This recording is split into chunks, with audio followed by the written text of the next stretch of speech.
has God, I begun, missed kid. Is that big enthusiasm, John, or no? I A know little I bit? missed you guys. We haven't done one of these in so long. Yeah, amazing. We were just talking New about season, same John. yeah. Except for closer to the door, Did tonight John. Does get that mean you you're gonna pumped up, leave us or John? something? What's going on, man? we were just talking about this like 30 seconds ago off camera before we started the show. It's amazing. The NBA hasn't been gone long enough for us to miss it. You know, this game lacked, in addition to just being a garbage game, it was gross and hard to watch because it's the first preseason game. Nothing really changed. We just saw these guys, you know. We did get to see some stuff. Obviously, the rookies played a lot in the second half. We got to see some Jeff Teague action. There actually was some encouraging stuff. Not a ton from the starters. So again, just reintroducing everybody. Bobby Manning, Jimmy Toscano, Josue Pavone. It's the Celtics post-game show. And Celtics lose to the 76ers, and we're okay with that. We can handle that. There was some gross stuff tonight. Let's start with the gross, and then we'll move to the good. What do you guys say? That's how we roll. So absolutely. Okay. Gross. The grossest thing, the good players were bad. Right. I was gonna say just one. Yeah. That was gross. Tatum, Brown, Jays- Smart combined 19 points on 6 of 28 field goals, 1 for 11 from 3. Whatever. It is what it is. But yeah, your thoughts on just what we saw early in the game when the starters were in there. Yeah, in any event, 9 turnovers in the first quarter is unconscionable. This is the story of the early season, and it makes me think about Kemba. We talked a lot about the ceiling being lowered with him out. The floor is definitely lowered too, because this is one of the lower turnover rate guys in the NBA, and that's one thing you count on him for beyond the explosive scoring is being a guy who barely ever turns the ball over.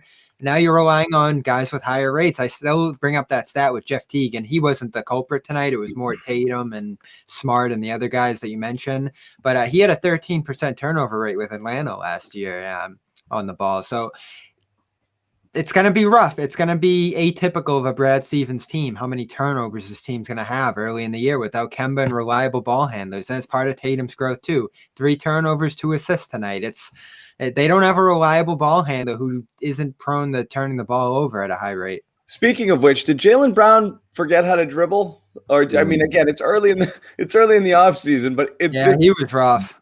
Every time I see that version of Jaylen, I have massive PTSD, you know, just from the early years where you just, bad flashbacks. And I know, again, first preseason, we're not going to overreact.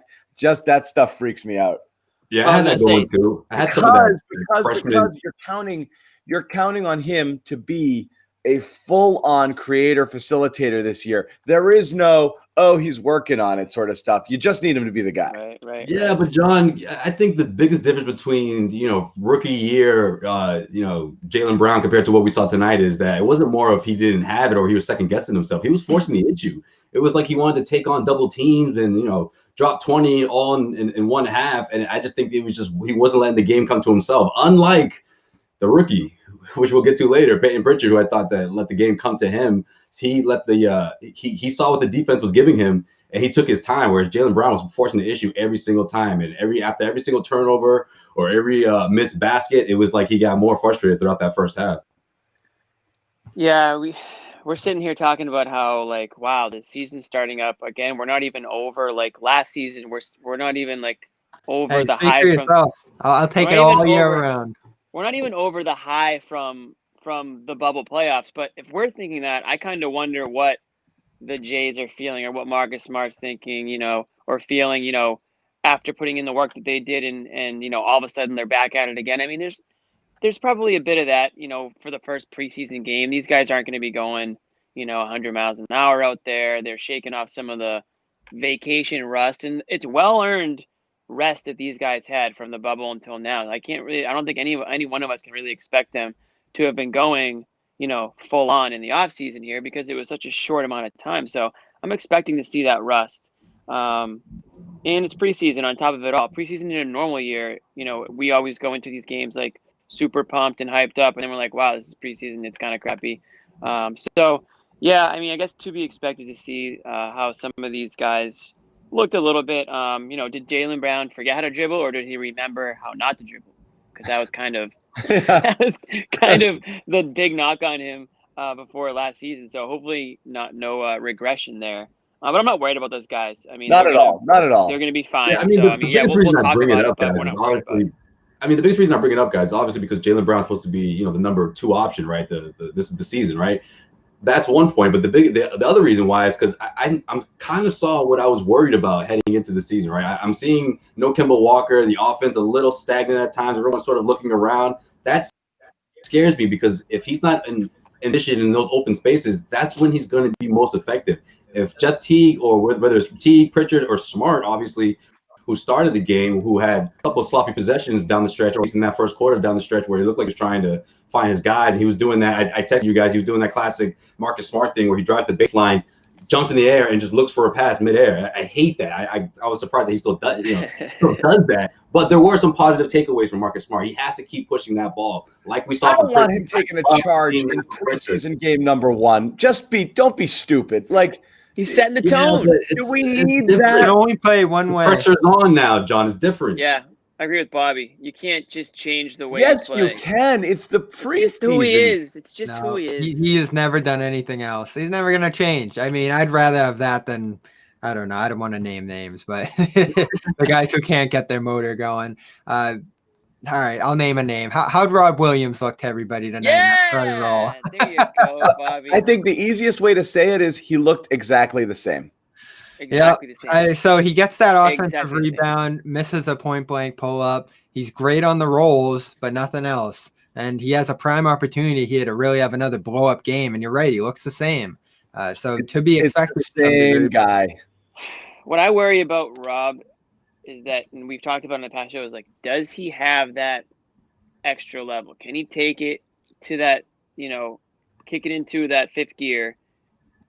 Does he even get angry out there? Like, is that part of who he is part of his mental makeup? Like, is that in his game? Because if it isn't, it's not going to end well for him, because you need to have that mentality at some point in these, competitive games, going up against the world's best big men and skilled players. I mean, obviously I don't expect him to go toe-to-toe with Embiid in preseason game 1, but you want to see some flashes. And for me, it's the like tenacity that I'm looking to see out of him, and I just haven't really seen that. You guys don't care. You're like, whatever. Like, I'm fine with that. I'm fine with the defense tonight. I thought he ate some of those Embiid post-ups. And again, Embiid, we'll talk about Philly a little bit tonight too. He just kind of out there jacking shots, and they went in. But this was another game where he probably could have had 35 if he wanted to. And again, preseason, but more spot ups, more face ups than backing guys down and plowing through them to the rim. Rob ate a few of those fairly well. I'm thinking offense. Like, what are some other ways he can get involved? Right. Well, even on defense, I mean, he up faked one time on like a handoff pass, he jumped out of the building on that. It's just, he's the same guy. Spacing. Does he need on that perimeter? I mean, spacing. He looked out of place at some parts throughout the first half. The pick and roll defense. Yeah, I didn't see a whole lot to write home. I don't know. Same. You need to pull a Marc Gasol. You need to pull a Marc Gasol and just cut that mop mid-season here. Before we get going, just start fresh. 5 fouls in 18 minutes too, so he's still doing that. None of the big sees the opportunity to be sure tonight. If there was any doubt left about Taco Fall contributing, then that went out the window. Ooh, thoughts on Taco? We're already to Taco. I mean, you got to catch the ball. Time thing might be done this year, guys. I don't know. He killed. It's serious now. It's not a game anymore. I mean, some of those dives to the rim that Pritchard had, where he was there for those. You can't do it. He can't catch and collect and go up. He can't do that. Okay, he can't do that. Then I don't want to Give hear. it to him in the post, and he battles his way in, or he catches a lob. That's all he can do. That's it. I don't want to hear. I give him credit for that, though. Those really tight, pick and roll where he can catch that lob in places where a lot of centers can't reach. Yeah, we'll give him that. Like that hasn't changed, right? Nothing changes the conversation here. I mean, we know the skill set, we know he has it, but it's just putting it together and seeing it consistently. It's always been the story with Rob. What about Taco Fall in transition in the first quarter? There we saw a little mini breakaway that thought he was a point center for a second there. He did that in his first game too. I'm like, oh, what's going on here? immediately loses it, and that's the end of it. Oh, what a messy Biggest game tonight. The turnovers was just out of control. It is. All right, let's get to our good stuff then. Fine. Okay, look. So we want Just start. These things are all about what? It doesn't matter what Jalen. Look, I agree with Josue. The Jalen Brown thing only if that's something that you see as a trend or going into the regular season, because that's everybody's concern. And again, Goodman talked about it on the Garden Report last week with Bob Ryan, whether he truly has it in his DNA to be a number 2, or he's really better suited for that kind of off-the-ball 3 transition guy. He'll get his 18-20, but he's not a guy that's going to be like, just give me the ball and get out of the way. The thing is, we've seen moments where he has been that guy, but tonight was one of those times where when it's not flowing and he's forcing it, he looks kind of like this. We've seen these games before. So you just need to have fewer of those and more of the ones where it's like, okay, he's a force. So that's fine. And again, the Marcus Smart world in which we're going to watch 15, 16 shots from this guy go up a game, I'm not here for that. That's just, I don't want to see it. So Kemba, hurry back, okay? Jalen works better as a 2B or a 3. Yeah, but Jalen works better as a 2B to Walker's 2A or a 3, for sure. And then Smart gets his wherever he gets his. That's what you're looking for here. We're going to stay that conversation for a month from now, because Kemba Walker's not walking through that door anytime soon. And I think that's what they have to figure out. But that's the thing is, 12 games of the season, That's the worry for sure. Let's get to the stuff we want to see. Peyton Pritchard, okay? Yes. Excellent. So let's get to our man. Yeah, I thought he was outstanding, and it's exactly what the bill on him out of the draft was, relentless. Nothing scared him at all about going at that team tonight. Even defensively, switching on to Embiid, one of those possessions even got in killed, the first half, even before it became total scrub time in the second half, his first appearance when he first went out there, he looked like he belonged. Yeah, he bombs into the paint, the pull-up shots. Not the best three-point shooting night ever, but a good debut here all around from him. And he gets the early minutes, too. As we start talking about some of these rookie minutes, he was the first guy off the bench in rotation as a secondary ball handler for them. Jeff Teague comes in and gets some more in the third quarter. But the trust there is immediate, not only from Danny Ainge at the top, but Brad Stevens has talked glowingly of him. We'll get into some of the Aaron Nesmith situation, I guess you could call it. Yeah, I'm interested in talking about that, too. But yeah. Pritchard, all around, looks like he's ready to go right now, and that's what you expect out of a 4-year college player coming in. Yeah, I mean, like I said earlier about the comfort level, he just looked like someone that just he's been in the league before, and obviously when he first checks in and knocks down a three-pointer, it showed. Offensively, as a facilitator, I love the way he pushes the ball. The intensity, it seems like he's always a constant threat for opposing defenses. I mean, this is the ideal secondary playmaker that the Celtics really need right now, the Brad Wanamaker, if you will. Well, maybe a little bit of upside, and being that he's out of college, 4 years out of college, and has a lot of, looks like, in my opinion, a very high basketball IQ. Well, he's got the handles. So he does have the handles. I touched on that a bit. That's the best part. Is this guy was a machine in college? There is no doubt about that. The question was, would it translate? And tonight it did. Right. But the fact that he's able to, he's so confident.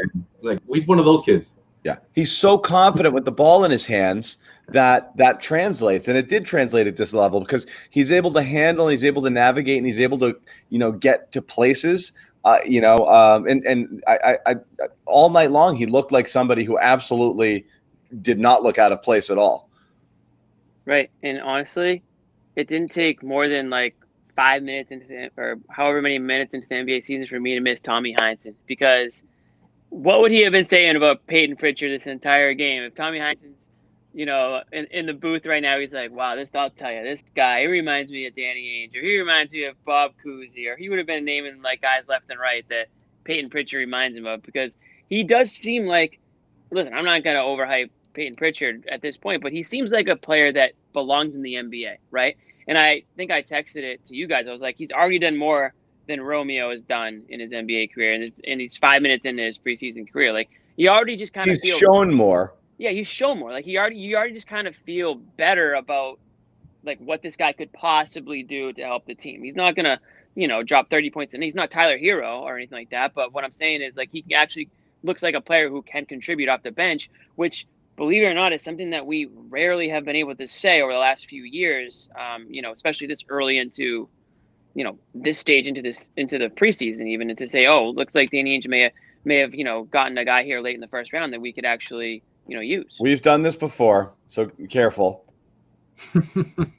And around the league, I mean, we're not going to get into it too much yet, but you're starting to see some of the guys who went around that spot or later. We're starting to tear it up a little bit. We're going to drive us crazy later. I'm thinking of Malachi Flynn up in Toronto, but we'll wait on that. John, you're frozen for me. I hope you're not frozen for everybody else. But I don't know. I feel pretty good. You are. But I can hear you perfectly. Yeah, you sound good. You're not shaky. Like it's perfect. It's just your face is just stuck like that. It's not a great face to be frozen on. I got full range of motion on my end. I see everything. This is the classic Zoom call where we're just telling you what the viewers see. And you go dip out. What about Jeff Teague? I mean, talking about guards that impressed. I mean, I thought that's the tough story of the night. Yeah, I mean, I thought Teague gave you exactly, if you're a Celtics fan, what you need, especially with Kemba Walker out. I mean, if you can get Teague and Pritchard to perform the way they've performed, over the, while Kemba Walker is out, I mean, that's the most you can ask out of these. A lot of people were dubious, right, Jimmy? Oh, yeah. Yeah. A lot of people were dubious, but not me. I'm a Teague guy through and through. I can think of one guy in this quad box that was a little dubious of the Jeff Teague signing, and I think he knows who he is. To me, Teague is the signing of the offseason. Oh, if he's scoring at a efficient rate, sure. I'm like, he's talking about you, Bobby, bro. He's talking about you. We'll see. It was great tonight, but I'm just signing of the offseason. No question about it. I can't even think of another candidate. Did we get anybody else? I can't think of anybody. One thing I do not want to see Teague in the starting lineup. Like, the Celtics need someone like that off the bench so desperately this season. Like, it's ridiculous. All right. He has to come off the bench. I like him and Pritchard together. Grant Williams, if you will. Maybe you can't have everybody coming off the bench. You have to have Teague as a sixth man. Teague just had him against opposing guards. I just think it's ideal, And after what we saw tonight, it gets really thin after him, right? So. I don't know. I don't think Brad has much of a choice if you think about it. Well, what intrigued me was that starting lineup, Javonte Green. Jimmy didn't think it meant a ton, but I love it. To vault a guy up who was pretty much at the bottom of your rotation. He was hurt late last year. He ended up getting a surgery, but he vaulted from the bottom of the rotation, maybe not on the team, to starting here. That means something. It means he's at least going to play, be part of the rotation. What could that possibly mean? These guys have been together for a week, Bobby. It meant nothing. Yeah, exactly. You think he's earned a starting job just like that? No, I don't think he necessarily earned a starting job. It means he's going to play. No, it doesn't. It doesn't even mean that. It meant that rotationally they wanted to see Teague in that second unit. Grant had to probably play second center with that unit for a lot of minutes because you were down Thompson and Tice. And so it made more sense to plug in a wing type player. Where it is interesting, I will say at the very least, is Semi would have been the automatic guy in here. I have to think that Semi Ojeleye is all but done in terms of on thin ice? In terms of rotation minutes. Beyond that, when Nesmith starts to play and gets into a regular rhythm and is part of the rotation, I don't see Ojeleye and if Romeo Kim's, I don't see Ojeleye getting any run. Yeah, I'm with you on that. I think, but what you said about Javonte Green, though, I mean, I don't know if he'll be a 6-7 man off the bench, but I think he may have a shot at cracking the rotation, at least until Kemba comes back, or at least until Kemba and I think he could take and Romeo come back, because I just think his athleticism and what he gives to you on the defensive side, like, you take all of that you can get. I mean, Nesmith, he's another one. We'll get into him a little bit later, but I mean, his offense, his build. I think when it comes down to him getting minutes, I think Brad Stevens is going to be a little tough with him because he's going to make him earn it. He's going to say, look, if you're going to get playing time here your rookie year, you have to play defense at a high level, and I think he has the body style and the capability to do so. So I think that's why he may not be, you may not see him in there, right at the beginning of the season. But I like Javonte. I like what Javonte gives to the Celtics. Yeah, I thought he had a good game. steady finishing in transition, hit a 3 out of 2 attempts. He stuck out to me a bit in that position. Now, I'm not saying he's going to start. I'm not saying he's going to be a consistent rotation guy, but they gave him a chance to start last year, and he did well with it then too. So he could factor in here somewhere on that wing, above Semi, above Nesmith, while he starts to integrate himself into this equation here. I liked what Nesmith brought too, though, tonight. And you said it, Josue. He has those tools defensively. We all saw the play where he had the block catching up on the drive when Tyrese Maxey blew by him. That's the length that he has. Wasn't in the right position. It was a tough switch, gets blown by an athletic guy, but he gets back and makes a good block there. And there were a few plays on screens I thought where his length, where his physique really aided, where his positioning did not in those spots. Well, Nesmith, you're saying? Yes. Well, right out of the gate, first thing we see of him is a catch, really quick release, shoot, and it goes down. Step back, too. Even though everything else did not drop with him, it was close. He was around the rim. The shot looked good. You could definitely see what he's got. What is curious, we were talking about this before the game, was the way they've talked about him leading up to this. And Bobby, you pointed this out. I'm going to play a soundbite or two, guys. I want you guys to hear this. It is interesting the way Brad Stevens has talked about Aaron Nesmith throughout camp. So before I load it with our opinions and what Bobby's been kind of saying this last week, we'll just play it and let you guys decide. So here's one. I'm going to go back to back with them. So play this one first. Aaron Nesmith hadn't played a 5-on-5 game since January till his first practice, and everybody's asking me if he's going to be in the rotation or not.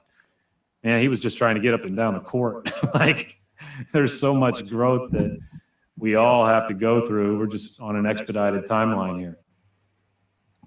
Thank you very much, Coach. Okay, so that was one Yep. there where Brad was basically just saying the guy hasn't played basketball, but he didn't really specify why. He didn't say necessarily, oh, it's an injury and that's why he hasn't been playing. And so he's basically saying in practice he's not getting up and down the court. Here's another thing Brad said later in the week when they're talking about the rookie impacts. And again, a lot of this had to do with Nesmith here. Well, I don't know about making an impact. We'll see down the road, John. There's, I've seen rookies and or freshmen when I was coaching in college that had great first few days and then struggled. And I've seen plenty that really struggled. I'd say more than not, that really struggled the first couple of weeks. And then it clicked, and then they were able to really help. I think that these guys are bright. They're working hard, and they can impact us appropriately and in a positive way.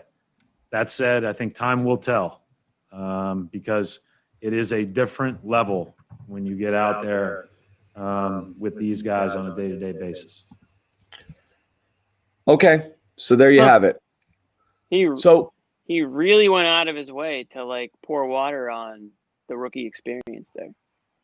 Yeah, a couple of times last week. Those were two separate pressers there, and neither of them were really provoked. You didn't hear the questions in there, but the first one I had asked him about the preparedness that you had with players trying to build up their games in the cases of guys who have been here, and in the cases of the rookies who hadn't been playing in his case since January. Plenty of time for those guys to build up, but it was surprising that he didn't do a ton of 5-on-5 action. Now, why is that? I don't think it was the injury. I think that's pretty far in the rear view. We're talking almost a year out now since he injured his foot. But who knows? Was there not availability where he lives there in South Carolina? Was there not a lot of workouts going on? I know a guy like Obi Toppin is in New York City with a ton of pros there, so he was able to get workouts in. But this whole COVID situation going on, who knows? You're not going to fault guys who were staying on the safe side. But yeah. But like you could see it two ways. One is Brad doesn't want to pump any tires early, which I could see, but that's more like a Belichickian thing. Usually you don't hear that. Brad he pulls some of that stuff. He does. He does some of that stuff too, but he was going out of his way here to be like, this guy's not even close to ready, and without calling him out per se, because he didn't want to do that. He was just kind of saying like, and so I thought, oh, he's playing his way into shape or the foot's still bothering him. We weren't going to see him. Then he goes out and plays basically the entire second half, 19 minutes. I liked what I saw of him. It is interesting that was Brad's take. And for whatever reason, it almost seemed in sort of a punitive sort of way that he didn't get any run with the starters, or in the first half, whereas Pritchard did. So it's interesting to make that comment about rookies, but to allow one of them to play. That's the difference. That's the key difference there. It was a huge difference in how they were treated. And then Nesmith came out in total garbage time, basically played, all the way through there. And again, we liked what we saw, but it is something there. He's clearly not where Brad wants him to be. It's interesting because it's not like the first rookie Brad's ever coached, and I can't really remember like a bunch of other instances where was talking that way about, whether it's Brown or Tatum or Smart or whoever it may be. I can't really recall that happening. So what you're saying is that this is a Danny Ainge pick, and Brad Stevens did not support it, and he is not a fan of the pick, and he will not let Nesmith play this year. I'm not saying that. At all.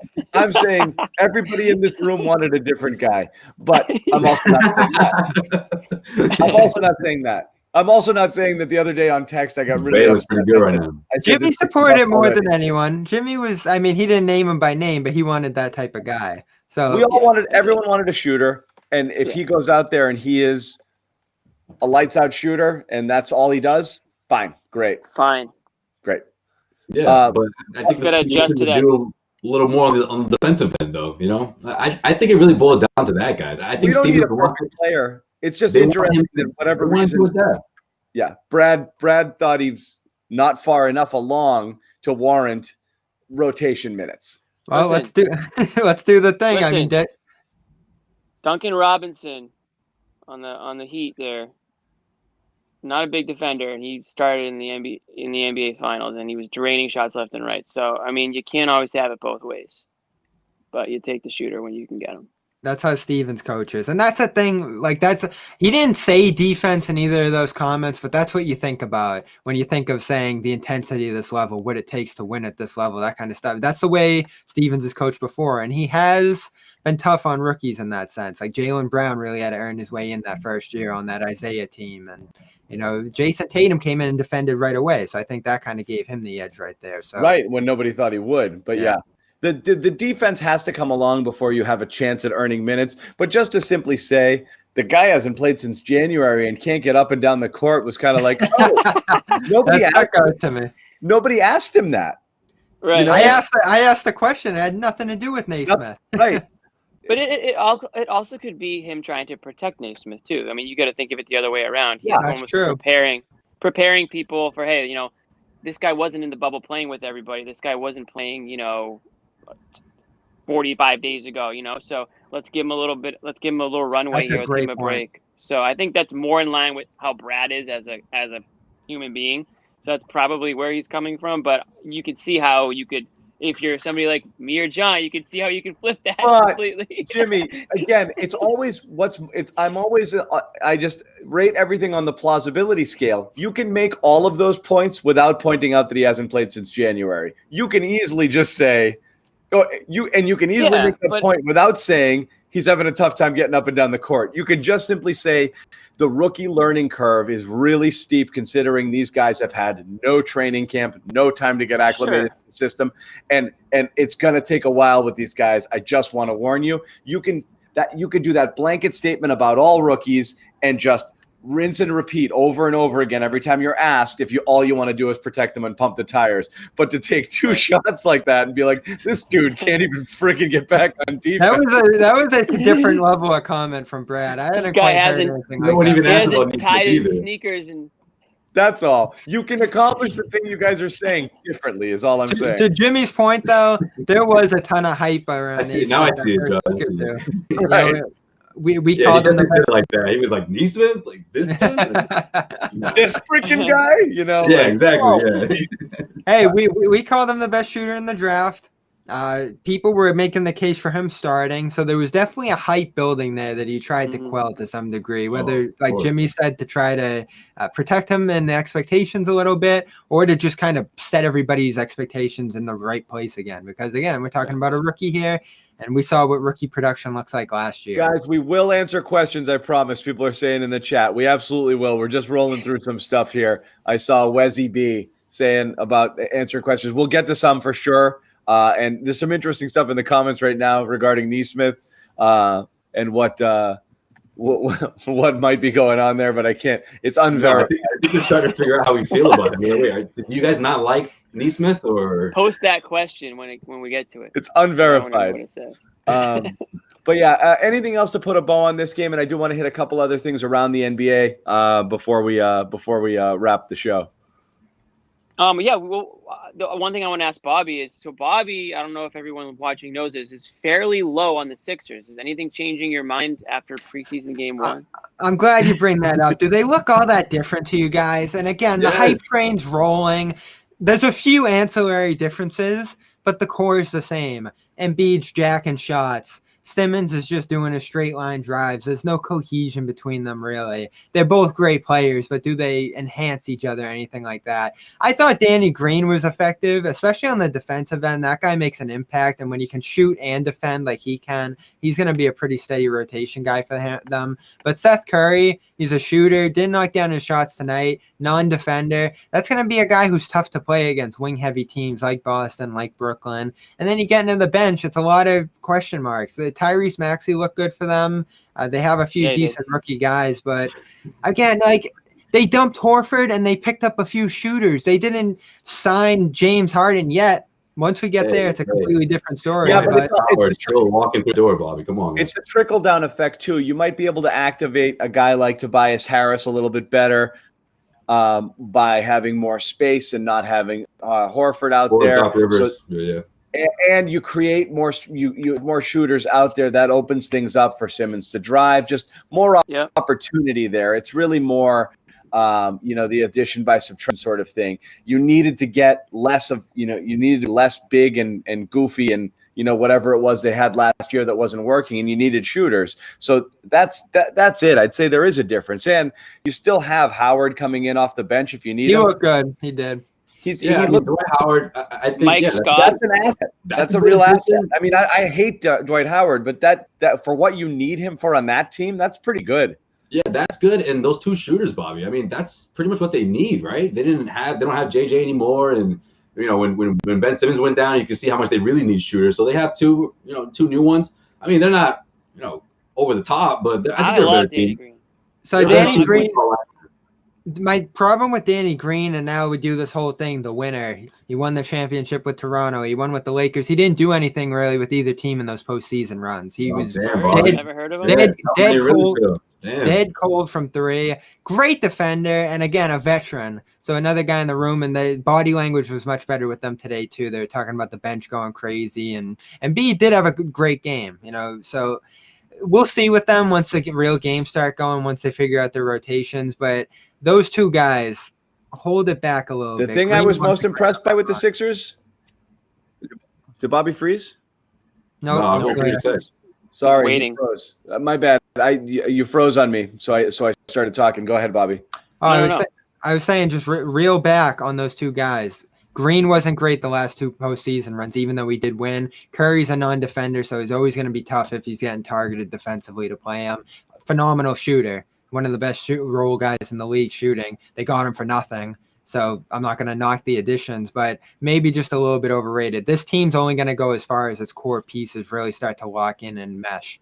Yeah, that's the Celtics too, though. I mean, that's every team. You're only going to go as far. Oh, they have far fewer question marks than the Celtics. The Celtics swept them last year, and I know Simmons was out, but again, we're talking about a first round exit. No, I'm just saying. Jimmy's talking about question marks. The Celtics have relatively, their core has proven themselves.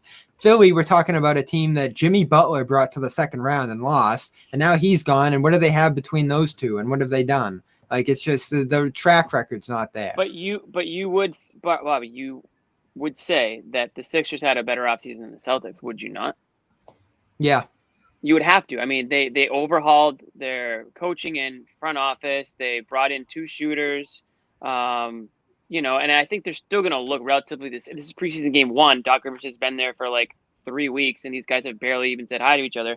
So I don't think they've really done a lot to change who they are or who they were, but I think they have those capabilities. They're going to work on, I don't know what Doc Rivers is capable of with the X's and O's and all that, but I would imagine he's going to work on incorporating Green and Curry to offset the lack of outside shooting from somebody like Simmons, right? So, I mean, I think that they've got a good thing going on there, and I think their attitude was their biggest issue last year. So if Doc Rivers can come in and change that, then that's the biggest thing that's going to help them because the skill is there. I agree And with the you, Celtics, Jimmy. we already know. Not to cut you off, Jose, but just like their big issue right now is health and lack of depth. So Exactly. That's what I was going to say. I was going to say at least their core players are healthy in comparison to the Celtics, Right.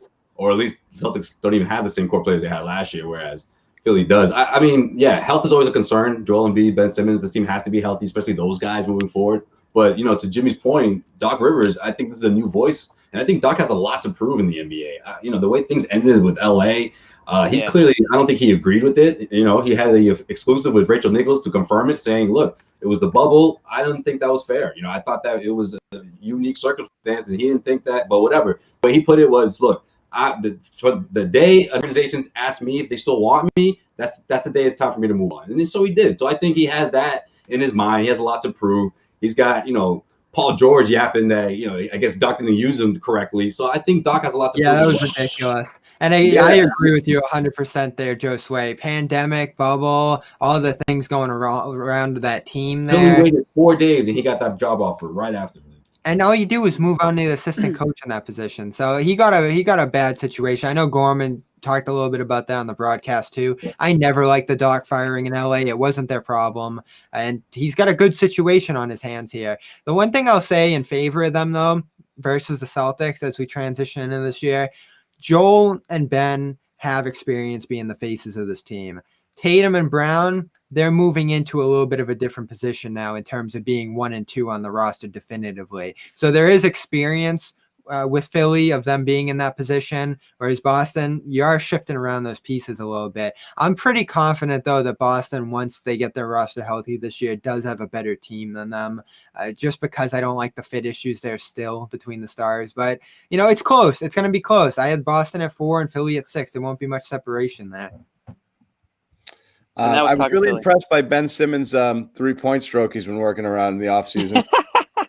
Doc's working on it, man. I'm telling you, it's going to happen. What's he going to do that Brown did it? Brown had the bullhorn. Shoot. And he wouldn't do it. So I don't know what Doc can do differently. Did any of you guys hear Doc swearing a lot tonight? I feel like I heard him. He went through like 5 times, like so clearly you could hear him every word out of it. It looked like he was talking to Joel Embiid. So I like it. I like those bench guards they got. Shake Milton, Tyrese Maxey look excellent today. That's another guy we're going to look at and say the Celtics had a chance to pick him, and we'll see what happens. Because how about Thibault, man? That guy went from a starter to he's gone. Yeah, he was awful in the playoffs last year too. That's true, but geez, he's almost G League bound. It seems like. Hey, good defender, nothing on offense. You need a little bit of a. Bobby, I got to tell people about Legends, but I can't find it anywhere, so I'm gonna have to do it a little bit later. The Legends. Just thinking out loud, Giannis. I'll get isn't that. Josue, Bobby, send me the read. I gotta tell the people about it. No, I think I remember it. Isn't it Horford 20? Do it off the top of your head. Just guess, Jimmy. Just. I think it's you get the Legends shirts and they're cool. The Legends. Yeah, thelegends.com. Josue is wearing one right now. Josue, I'm not modeling like you wanted to do. Show us a little label that you got going on that right on that shoulder there. Thelegends.com. That's how you say comfortable Boston. That's how you say warm. Yeah, I mean, dude, we're getting snow on Thursday. You're gonna bundle up. It's not too late. I think if you order now, I have no idea if this is true, but if you order now, guarantee to get your order by Christmas. I have no idea if that's true. Oh, yeah, you're really going on. They're quick. They're quick. 2 days. Maybe that's good enough. Horford 20, was it 20% off? It was Horford 20. You got that. There you go, and that's it. About roughly 60 or so with the discount. Thelegendsbrand.com/Horford is where you want to go. /Horford, and then the promo code Horford20 gets you 20% off. Awesome hoodies like what Josue is wearing. They're actually pretty. $75. A lot of other places are charging 100, 150. They're 75, comfortable. But with that discount, Bobby, it's not 75. So go buy it, guys. Yeah, it's 60. We cobbled together a perfectly good ad read here. Of course we did. Flawless. What do we got? Guys, John, are we transitioning from this game to the league now? Because I need to transition this right now. That's what I'm trying to do. Well, I just want to say this. while the Celtics game was going on, if you guys were on Twitter, you saw the James Harden picture, I knew and it. you all know what picture we're talking about. It looks like I mean, I'll say what those chicken wings or whatever he's been eating in the off season. Big Rick Those Ross must be vibes. really good. Those Yeah, must be really good, man. I tweeted that the McRib is back, and that's simply, I mean, that's all I could say about that picture. Well, I watched some of the game with the uniform. He looked not nearly that. That was a horrible picture. That was a bad optics. Remember, here we go. Great comparison. John's going to love this because this is what John would do in the spot. Pablo Sandoval that year when he came in overweight. I was there. The picture they got, though, with the belly leaking out. And, that was the worst picture. It was Silva for Boston.com. And it was just twisting and the shots flying everywhere. So the thing was, though, he really was that fast. Yeah, this thing going. That's the difference.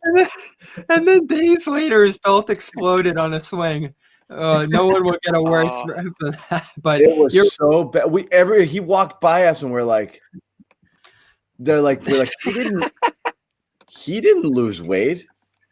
No, this guy's so huge. The worst was when he would like strike out. He he would run to first, and then in slow mo they show him getting out, and then everyone would emphasize or zoom in on the. So this could be an amazing feat by Harden.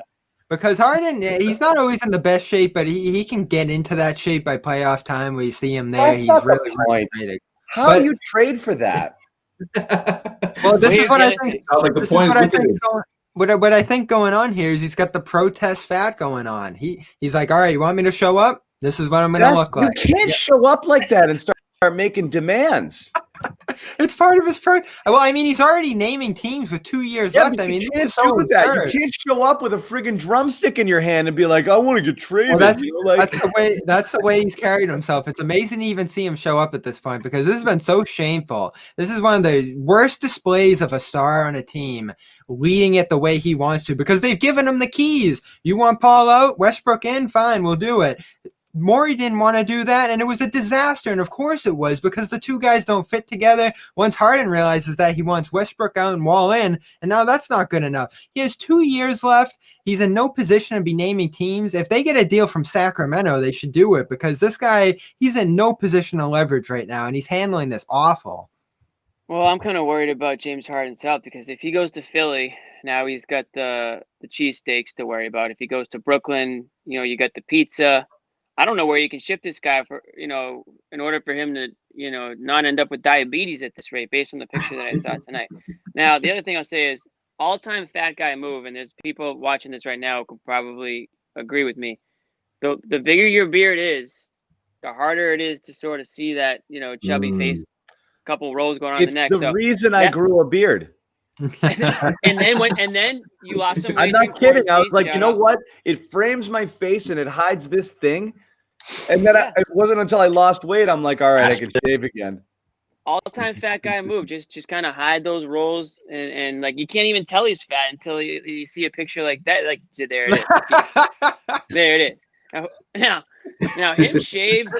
He probably looks like. There he is. Wow. You know those jackets with some of the. Yeah, I just heard. I got the Inside NBA theme playing in my head right now. All right, we're going to commercial. Thick man right there. That's. Hey, I'm sorry. Bully his way to the rim.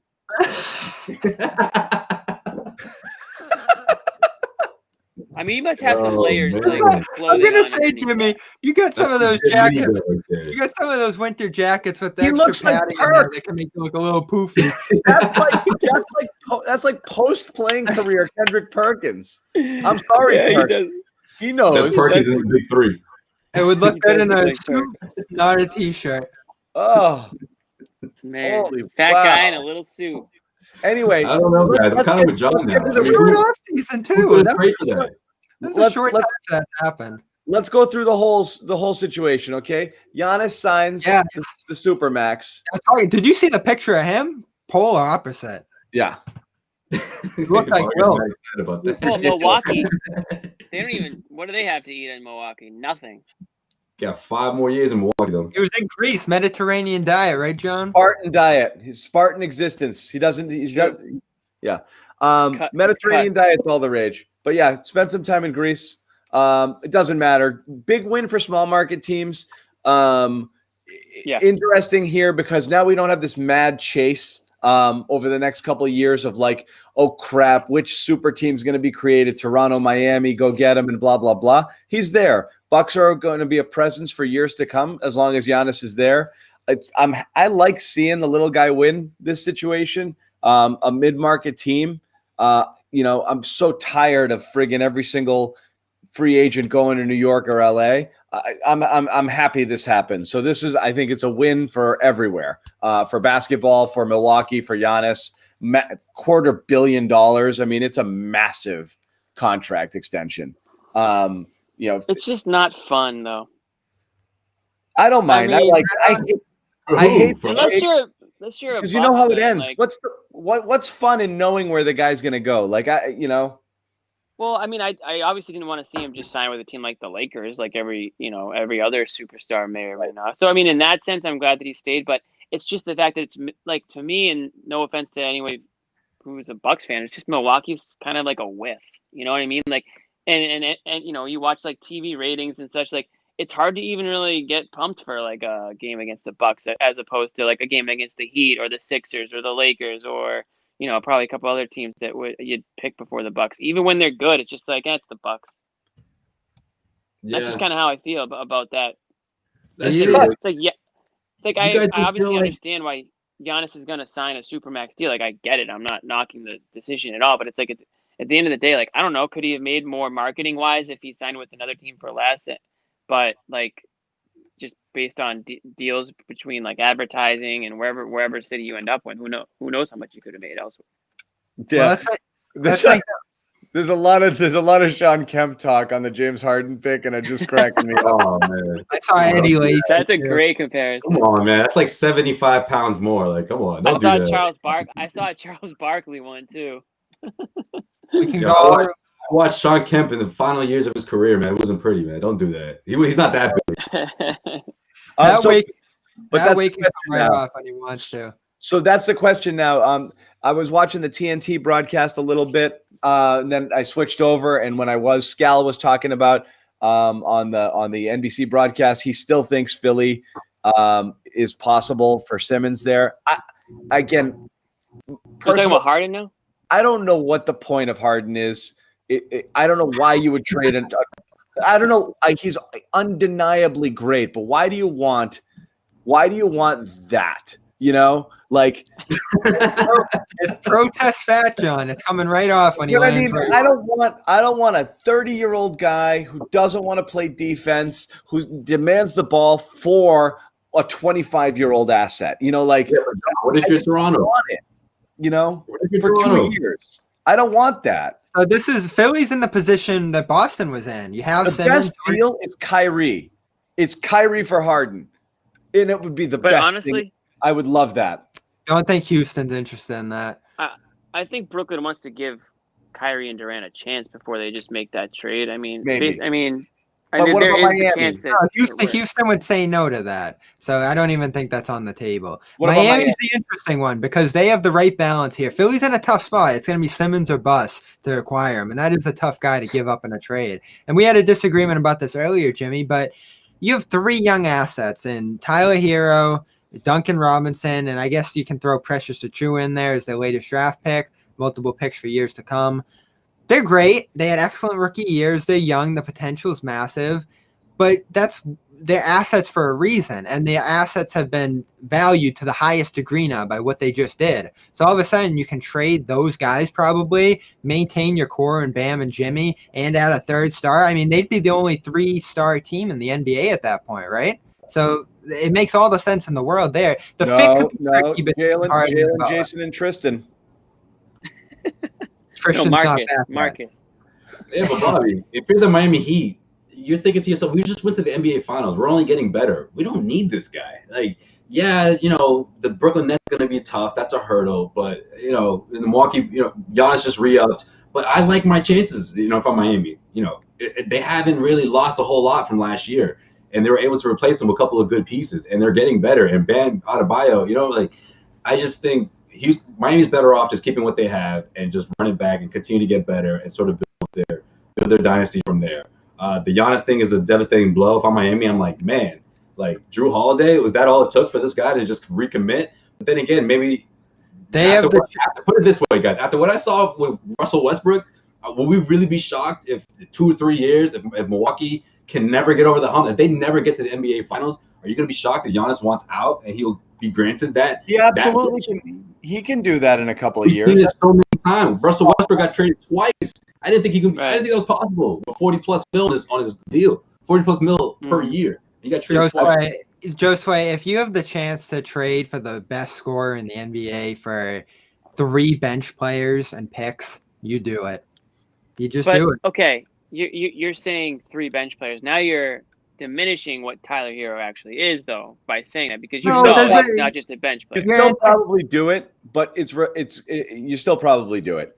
But here's the thing. Okay, fine. Centered around the package.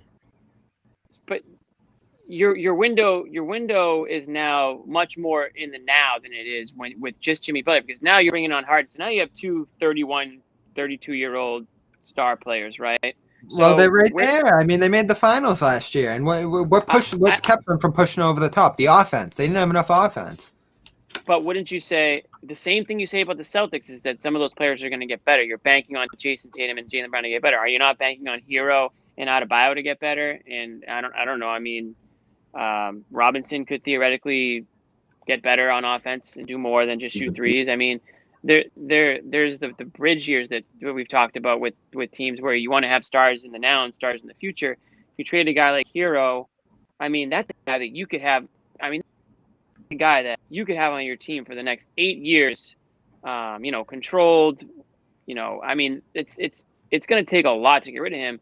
For somebody like Harden, who you're going to have him for, was it 3 years? Does he have an opt-out? He's 2 years, but I think the key there is they can probably keep him. It's Miami. It's a great team. It's a good situation. It's a club city. Like, they'd be able to re-sign him feasibly, and I think that would be a big motivating factor there to doing that deal.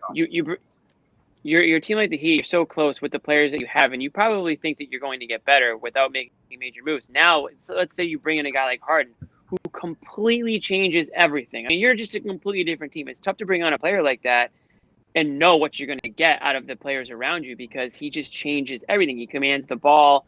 He's going to take 20+ shots a game. What does that mean for a guy like Bam? Or, I mean, I guess Butler's not like, we saw what Butler could do on offense when he takes over, but I guess he's the type of player who could theoretically watch as James Harden takes over.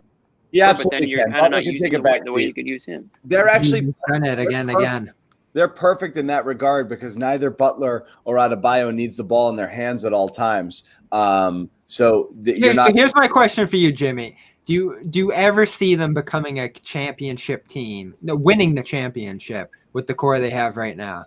Do you really?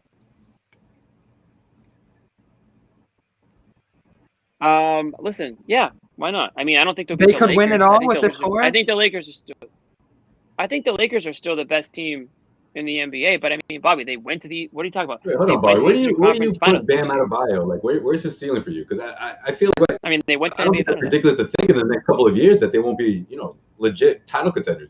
Well, Bam would be there either way. He's obviously untouchable. I would not trade Bam for Harden.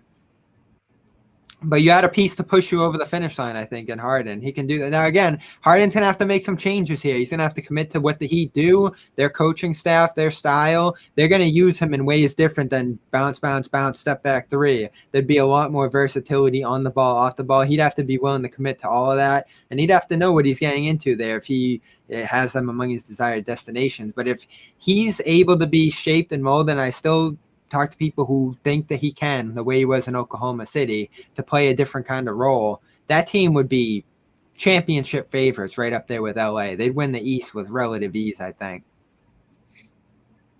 Miami's they've sort of taken on like Jimmy Butler's like persona. Like, it's kind of like they're tough as nail. Like, they're tough. Like, they grind it out. They play harder than you. And I mean, I think if you brought in a guy like Harden, that just kind of changes. That's everything. True. It's a risk. I mean, like, what happens to, does Jimmy Butler? What does Jimmy Butler think about that? I mean, Sure. I mean, I don't know what their relationship is. I don't know how Miami or gets it whatnot. done though, because you're right. They don't have that next piece. If Hero's the number one signature piece going over, it's not enough. You know, It depends what else is out there. Like, it all comes down to whether or not Philly's going to do Simmons. yeah. So you wait on Simmons, but at the end of the day, I think Houston's just going to eat it. You know, They got before it. Harden does. Why wouldn't they make the trade if Harden wants out? I mean, they don't really have many options. I don't think get I don't something think for the him. teams that can offer stuff.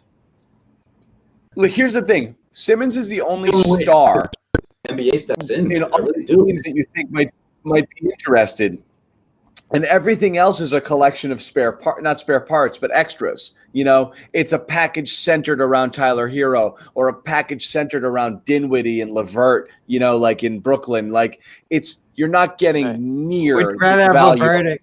Would you rather have LeVert or Hero? Hero. Probably Hero. Probably Hero. But what I'm saying is that's not enough because Hero might be like a fringy, like almost all-star player at his ceiling. You know, like he might not even be. There's no lock. He's perennial all-star level player. He might just be a nice player.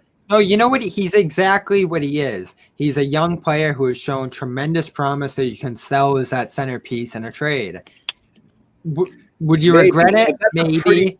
Small piece for a guy of Harden's stature. Well, I think that's why you do it if you're them. Now Houston, it's not a slam dunk for Houston, and the reason you probably eat it if you're the Rockets is because you need to get a slam dunk return on this player. Like, this is not a trade you can screw up, or you're going to be. I don't think they can make it. If it's not with Philly for Simmons, I don't think they can make it with those other two teams. So I think he stays put. But wait. What do you mean they don't? They're gonna have to trade him. Houston's Houston's going to tell him we can't find a partner for you, so you got to play here. They're not just going to trade him for nothing. Yeah, they got 2 years, so there's an advantage. Got 2 years. He's not going to sulk and eat. He's not going to eat himself, dude. He can't waste 2 years. His next contract will be shit at 33 years old at 312 pounds. You know, like he can't do that. His value is going to go further and further down, though. The longer this trade, I mean, the less control you have over the guy that you're trading for, the less you're for him. So he can't sulk and pout. He's got to just play. He's got to play. No, but for the Rockets too, the more they hold on to the guy, the less value they're going to get in return for him. It's just a matter of luck of what teams become. Yeah, or you can just wait it out until the team just steps up. You know, at the trade deadline, that could always happen too. This is not a trade you rush. It's just that exactly. It's just not a. That, I think that you're right. But if you're Houston, I just think you find the right team and don't worry about if it's going to be a championship contender. But then again, it's like those are the pieces that you want. You want to get the best pieces out of the deal. That's what the good pieces are. Yep. Do you do it if you're Philly? Do you do it if you're Philly? That's a tougher question there. I think you do to shake things up there, to form a pick and roll duo with Harden. They're going to shake things up, but it did it from the beginning. And you know I'm in that camp. I've been wanting to see Simmons and Embiid. I just don't think that it's going to work. But they're determined, or they're saying this is it. This is the last try with Doc Rivers. So we'll see. Hey, it's worth giving it a shot because if you have that piece, you can always offer it as long as he's healthy later. So there's really no rush for Philly either, unless things start really bad there, which they probably won't. Okay, I think if you're go ahead, Jimmy. We can move on, but Toronto. Go ahead, Jimmy. Before we head on Toronto. No, I was gonna say I agree. I think if you're Philly, I think if it's between Miami and Philly, I think it makes more sense for Philly to take the risk because I think they're further away from a championship than Miami is. So for me, I think Harden would make them better. I think Harden in a place like Philly, like in the city, would be pretty electric. And I think that they would probably love having him there. And I think that would be good for a good move for basketball too, if he went to a city like that. So I think I'd be more willing to make that trade if I was Philly. I think it definitely makes you better. Because I don't think Embiid, Simmons, I don't know if that's ever going to work. So I don't either. So talking Toronto strictly from a Toronto perspective, this couldn't be any better news for them. So they miss out on Giannis one day. All of a sudden, they're probably in the mix on this with Siakam, with some of the other young pieces they have. Now, the tough question for them is going to be how much of this core do you blow up? Because they're going to have to trade quite a bit here to make this happen. You might even have to move on from Fred VanVleet in this situation, which would be a tough pill to swallow for them. But if you stack together OG Anunoby, Siakam, and Fred VanVleet, you're getting somewhere there. I mean, collectively, that's probably actually a pretty close package to what Miami would be offering in that regard, along with all the picks. And those picks might actually be more appealing to Houston because Toronto's closer to that end game of the Lowry core than Miami would be. I mean, they'll have years and years and years of Harden, Bam, and Jimmy. So that could be an interesting one. And we know Masai Ujiri is willing to take that risk, willing to go all in for that one run like he did with Kawhi Leonard. They suddenly become a very intriguing team here with this flexibility and no longer pursuing Giannis.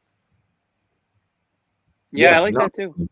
I like those pieces for them because if you're Houston, you get a little bit of everything. You know, you get draft picks, you get a big, you get a wing, and they're all what under. And Siakam, like Siakam's at that spot now. Oh, not Siakam, but yeah. Well, Siakam's at that spot now where if you can get off him for Toronto with this kind of return, a Harden, all of a sudden you're not leaning on this guy who was extremely disappointing last postseason being your guy going forward into the future. Right. And Houston can probably sell themselves on this guy who's a number 2 on a championship team in a different situation with a different coach, getting back to who he is and becoming a great player again outside the bubble. Yeah, yo, Bob, call the prime minister. Let's see what they say. Let's do it. Get Toronto back. And the thing is, they're in Tampa Bay. I mean, come on. Why'd they choose Tampa Bay? That's right. All right, guys. Decision. Guys, we are going to wrap it, I believe, because we got questions. You promised the people. You did this question. I did, and I was scanning, and really it just became just fat shaming. Just fat shaming James Harden a lot of whatever. Next time we get a strike while the iron's hot. So we will take questions next time. What do we got, guys, coming up? Saturday is the Brooklyn Nets at TD Garden. Ooh. Kyrie finally coming home. Oh, baby. Is it Friday or Saturday? My Saturday night. Friday. I believe it's Saturday. Saturday. What day is it? It's the 15th, so we're talking 16th. Oh, Friday. All right, good math, guys. Oh, it's Friday. It's Friday, I believe. Man, I just took your lead. I should have covered it. Does anybody know for real? Or are we just making Friday, it up? It's the 18th. That's Friday. Good. Friday, even better. Yeah, I like Friday night game. So we've got that. We will be back live for it. It is actually crazy interesting because it is Kyrie. And they looked good. And it's the first time Jaylen Brown's going to be on the court against him as an opposing player, and all of those guys he was mean to. It's not many left actually now. There's not as many left as you think. All the kids are going to be like, "Can I trade jerseys with you? You're great." Oh, you know. Oh God.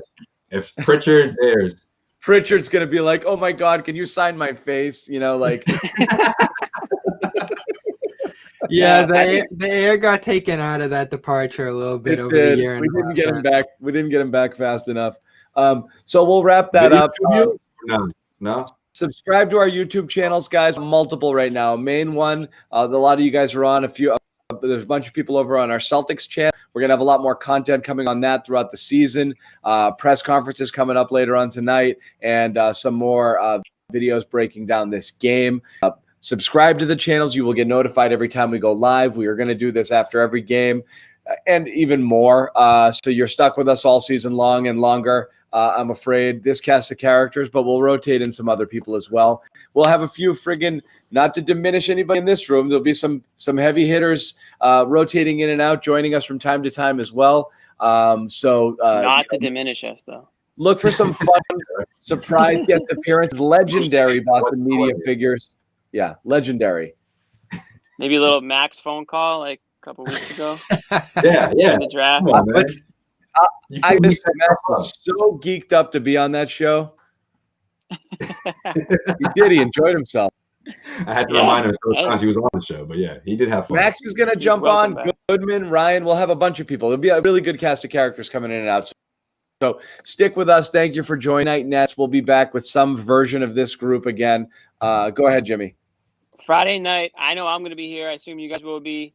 A couple of beers, maybe some pizza. So, everyone come join us. We'll talk We'll talk about the game. Probably have some mean things to say about Kyrie. Maybe not though. Maybe we'll be nice. Who knows? Nope. No, you know what? I'm gonna Probably be a Christmas tree, guys. I'm gonna be in the Christmas spirit, so I'm gonna be the nice guy, I guess. I don't know about Just you three. You three are gonna be vicious, but I'm gonna be. No, I gotta put up my tree. It's right there. I took it out of the shot because It's just looks leaning bad. on the wall. I kept moving. It's just sitting on the wall. It's Dude, gonna go up, but look at it. It's that's just tough. a sad tree. I feel Right? better now. Dude, I thought I was the only one that didn't have mine up yet. Dude, No, I'm coming we were over to late put with that it. tree up for you. There's no You gotta have stocking that when you tree up, man. when you have little kids. You think you'd get into Christmas earlier, but it's so freaking exhausting that we're a little late to the party. So we'll decorate. We'll decorate for the next one. Wow. There you go. Perfect. Yep. All right. So again, for Bobby Manning, CLS Media and Celtics blog, Jimmy Toscano, Josue Pavone, we're back on Friday. Thanks, guys.